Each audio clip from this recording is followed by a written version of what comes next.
Hello everybody. अब मैं आपके सामने program evaluation and review technique के ऊपर हाईलाइट करूँगी। Program evaluation and review techniques किस चीज़ के, जो भी कुछ चीज़ें स्कूल कॉलेज में जो भी प्रोग्राम करवाए गए हैं उनका क्या करना, मूल्यांकन करना, उनका क्या करना, उनका रिव्यू करना ज़रूरी होता है।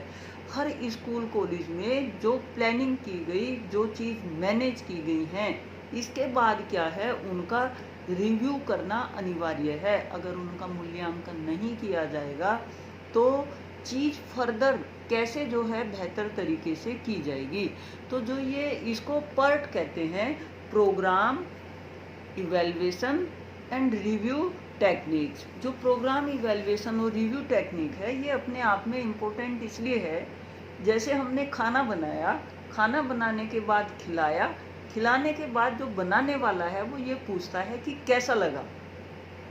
आप कहते हैं चोखा लगा, तो जो चोखा लगने वाली बात है वो यहाँ जब एक स्कूल कॉलेज कोई काम करते हैं, बच्चों को पढ़ाते लिखाते हैं, किसी मैनेजमेंट ने स्कूल बना के दे दिया, किसी प्रिंसिपल ने उसको चलाया, टीचर ने जो है पढ़ाया, वो पढ़ाया हुआ वो सब काम जो कुछ जिस उद्देश्य के लिए, जिस इंस्टीट्यूट को, कॉलेज को बनाया गया था, वो उन उद्देश्यों की पूर्ति कितनी कर रहा है, उस चीज़ का मूल्यांकन करना ही पार्ट कहलाता है। प्रोग्राम इवैल्यूएशन एंड रिव्यू करना कहलाता है। अब इसकी टेक्निक क्या होंगी, जो उद्देश्य हमने निर्धारित किए थे, जो हमने जिसको जो काम दिया था, जो कुछ चीज़ें जो हैं जैसी दी गई थी, वो उनका रिजल्ट वैसा आ रहा है कि नहीं आ रहा है। तो जब हम किसी चीज़ का रिव्यू करते हैं तो रिव्यू करने में हम वही तो चीज़ देखते हैं, जो उद्देश्य था उन उद्देश्यों की पूर्ति हो रही है कि नहीं हो रही है। तो इसमें जो खास बात होती है, नियोजन एवं नियंत्रण तकनीकी यह प्रबंधन विज्ञान के अंदर क्या है, महत्वपूर्ण है। पर्ट द्वारा कार्यक्रम को नियोजित किया जाता है। इसे कार्यक्रम को विश्लेषित एवं विकसित करने की विधि भी माना गया है। अधिकांश बातों में यह मनोविज्ञान के कार्य विश्लेषण के समान है। वर्क एनालिसिस होना है। वर्क एनालिसिस में सपोज करो किसी स्कूल कॉलेज में 10 जने हैं, 10 जनों का जो है ये देखना कि इन्होंने क्या क्या काम किया, कितना जो है बेहतर रिजल्ट किया। सपोज करो मैथ का ही टीचर है, उसका क्या है, उसके कार्यों का मूल्यांकन करना है, तो वो किस किस क्लास को पढ़ाता था, उस क्लास के बच्चों का रिजल्ट कैसा रहा, वही क्या है, प्रोग्राम इवैल्यूएशन है। या आप इसको ऐसे भी ले लो, हर स्कूल कॉलेज में कोई ना कोई जो है प्रोग्राम होते हैं, उनका जो है कितने टाइम में क्या चीज़ करवाई जानी है। अगर ऊपर से सेंट्रल गवर्नमेंट से कोई प्रोग्राम दिए गए कि इस कार्य को जो है क्रियान्वित करना है और इसका निर्धारित टाइम ये है, तो क्या होगा, उस निर्धारित टाइम में वो प्रोग्राम, वो लक्ष्य कितने दिन में पूरा हुआ, उसका क्रियान्वयन करना, क्रियान्वयन करके उसकी एनालिसिस करना कि वो बेहतर तरीके से कितना हुआ है, वो क्या है, पार्ट कहलाता है। यानी कि कार्यक्रम मूल्यांकन और उसका पुनरीक्षण कहलाता है। अब इसमें क्या करता है, पर्ट के जो है निम्न प्रकार होते हैं।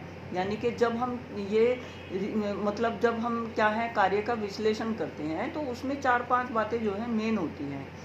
कार्य विभंग से संरचना तैयार करना, यानी कि कार्य को हम क्या करते हैं, पूरे कार्य को छोटे छोटे क्या है स्टेप्स में बांट लेते हैं, और वो स्टेप बांट कर जो है हम क्या करते हैं, उसके पर्टिकुलर क्या है, कोई भी हमारा कार्य है, कोई भी हमारी योजना है, उस योजना को जो है पार्ट में डिवाइड कर लिया, हर पार्ट के क्या है एक एक बंदे को उसकी जिम्मेदारी दे दी।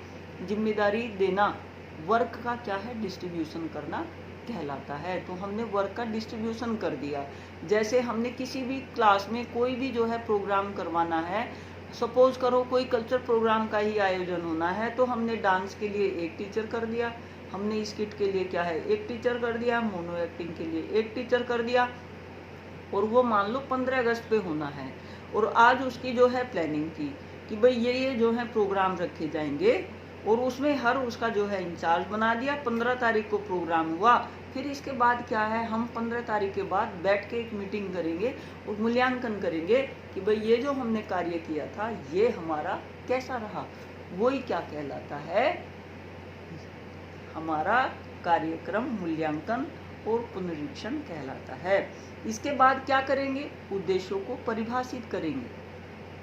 पहले हमने प्रोग्राम का वर्क एनालिसिस कर लिया, इसके बाद क्या है, हमने उद्देश्य निर्धारित कर लिए, और इसके बाद क्या है, हम समय का अनुमान लगा लेंगे कि इतने दिन में ये काम पूरा हो जाएगा कि नहीं होगा। सरकार भी जब कोई योजना बनाती है तो वो इन चीज़ों को ध्यान में रख के योजना बनाती है। इन चीज़ों को ध्यान में रख के इसलिए ज़रूरी है क्योंकि किसी चीज़ को प्लेटफॉर्म पे लाने में कितना टाइम लगेगा, वो वर्क एनालिसिस, वो क्या है ऑब्जेक्टिव एनालिसिस, वो क्या है टाइम एनालिसिस, ये चीज़ें मैनेज करना क्या होता है, अनिवार्य होता है। फिर हमने जब जो है टाइम का भी आकलन कर लिया कि इतने दिन में होगा, हर कोई जो है बता देता है कि भाई जैसे हमारी गेहूं की फसल है, भाई इतने दिन में तैयार होगी, तब बोई जाएगी, तब जो है निराई गुड़ाई होगी, तब पानी दिया जाएगा, पूरी प्लानिंग कर ली।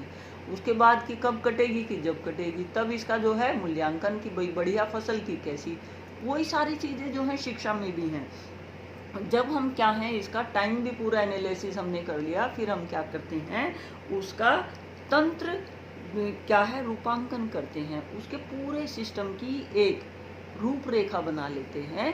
उस पूरे सिस्टम की रूपरेखा बनाना इसलिए अनिवार्य है कि कब क्या चीज़ देखनी करनी है।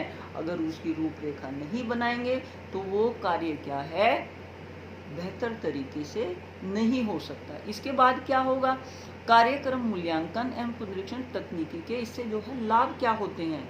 इससे मूल्यांकन करने की जो है आसानी हो जाती है, इसमें प्लानिंग करने में आसानी हो जाती है, और चीज़ें क्या हैं स्पष्ट हो जाती हैं। ठीक है। इसके बाद कार्यक्रम मूल्यांकन और इसकी क्या सीमाएं हैं। इसकी सीमाएं ये है कि जो समय एक दिया गया है, जो काम एक दिया गया है, जिस उद्देश्य के लिए दिया गया है, वो उस उद्देश्य को टाइम से, वर्क से और उसके रिजल्ट से सब हिसाब से क्या है बेहतर हो पा रहा हो। ये क्या है आपका इस संदर्भ में आपने प्रस्तुत करना है कि हर चीज़ को क्या है, जो भी योजना, जो भी प्रोग्राम स्कूल कॉलेज में कहीं भी जैसे पढ़ाई से संबंधित या गेम्स स्पोर्ट्स से संबंधित जो कार्यक्रम चलते हैं, तो हम उनकी पहले रूपरेखा बना लेते हैं, वर्क उसके ऑब्जेक्टिव निर्धारित कर लेते, वर्क एनालिसिस कर लेते हैं, ऑब्जेक्टिव एनालिसिस कर लेते हैं, टाइम एनालिसिस कर लेते हैं, और एंड में जब हम उसको अप्लाई करते हैं, अप्लाई करने के बाद उसका रिजल्ट क्या आता है उसकी भी क्या है हम एनालिसिस कर लेते हैं। ये करना क्या है जरूरी है कोई भी योजना अप्लाई करने से पहले। ठीक है।